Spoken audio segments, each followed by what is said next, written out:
Good morning. I'm up here on top of Four Peaks, looking down on Lake Roosevelt in the Tonto Basin, and I'm going to break here to talk some anime. Ghost in the Shell.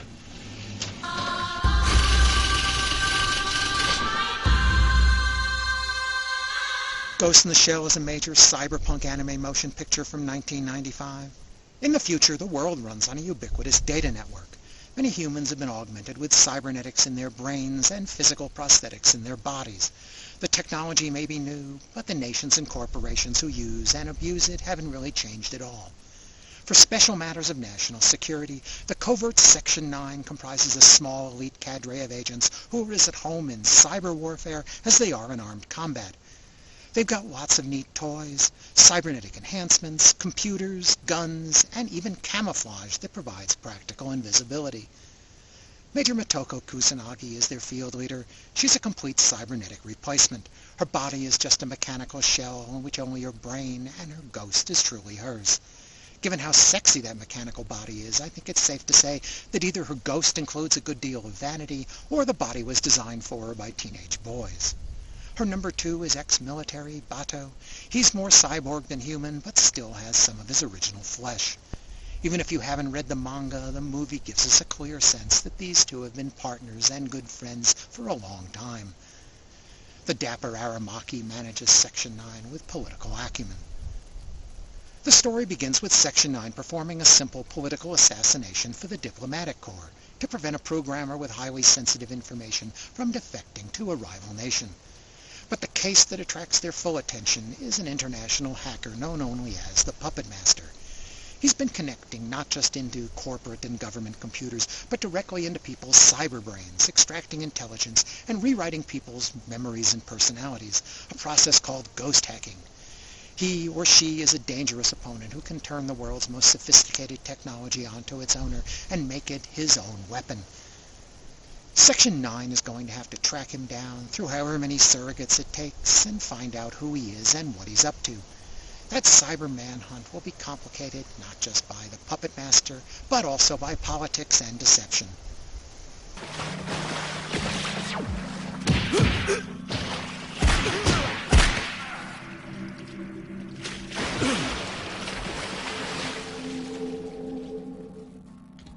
Got him, huh?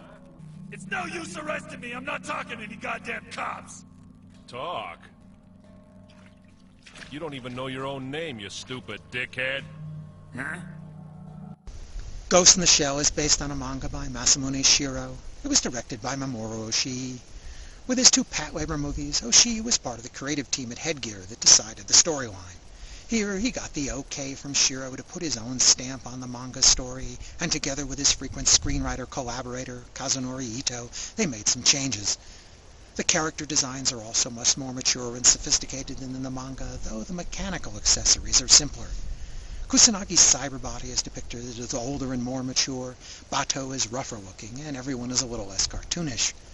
Lots of details got streamlined out of the original story, too, and the whole story's been moved to Hong Kong, I assume because Oshii preferred the scenery there for its clutter. That gives the odd situation of Japanese government agents treating Hong Kong like their own home field. Back when Ghost in the Shell was made, Hong Kong was still a British protectorate, but the transfer to China had long been planned, and would have occurred by the time this anime takes place. Oshii certainly was aware of that. A lot of what we see in this anime is viewed through monitors and cameras, starting with the opening sequence, viewed through a radar screen that cleverly dives into reality. You may recall a tense scene in the second Patlabor movie where she used a radar screen to deceive us and the Japanese Air SDF. The scene shifts to a thermal image of some people in a hotel room. Next, we're in a hotel room with what we think is a fish tank along one wall, until it's revealed to be a mere video projection on the window.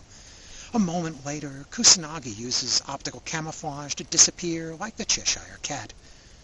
Time after time, a burst of static or superimposed text and graphics will remind us that we're seeing a world through devices we don't fully understand and maybe we shouldn't trust.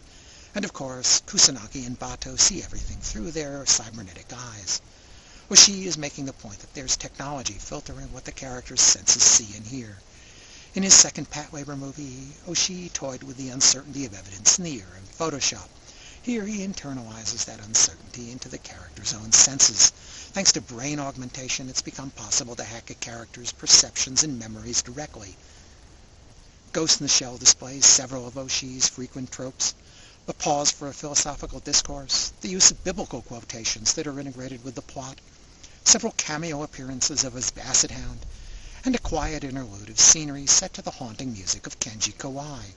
A musical montage establishes mood and plays on the themes of reflections and puppets. Kawai's music is the perfect complement to the story's mood.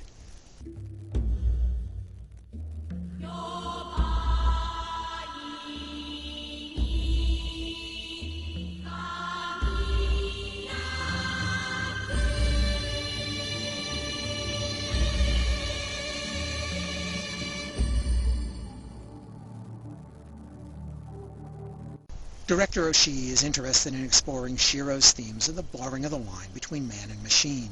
There are plenty of ghostless robots in Shiro's world, mere imitations of life. But Kusanagi is a human whose ghost inhabits a fully cyborg body, with only the word of doctors that there's some part of her original organic brain left inside her titanium skull.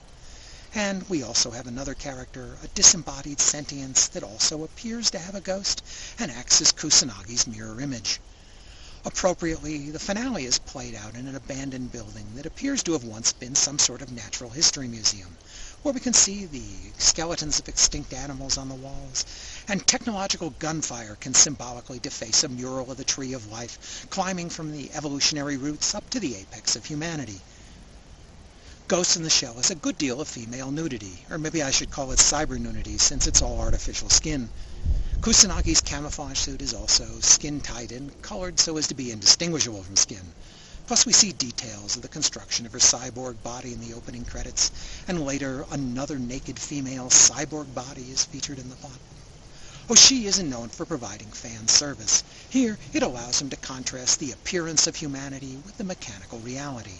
And the producers probably won't mind if it brings a few teenage boys into the theaters either. The animation by Production IG is first-rate, a full-motion theatrical film with plenty of depth and detail. Fully state-of-the-art, it continues to hold up well today. Ghost in the Shell played in a few U.S. independent theaters when it was released, the most notable anime to do so since Akira, and it was well worth seeing on the big screen. The visuals provided some of the inspiration for The Matrix, I'm told. I give Ghost in the Shell 4.5 stars. It's a thoughtful exploration of Shiro's plausible, scientific world of the future. It offers a mix of action with sophisticated plot and intriguing themes. The pacing is a bit uneven, with several conversations stretched a bit too long, but it offers a better blend of action and talk than Oshii's previous films. The dub was okay to poor. It improved as it went along, but I still prefer the deeper voices from the Japanese cast. Thanks for listening.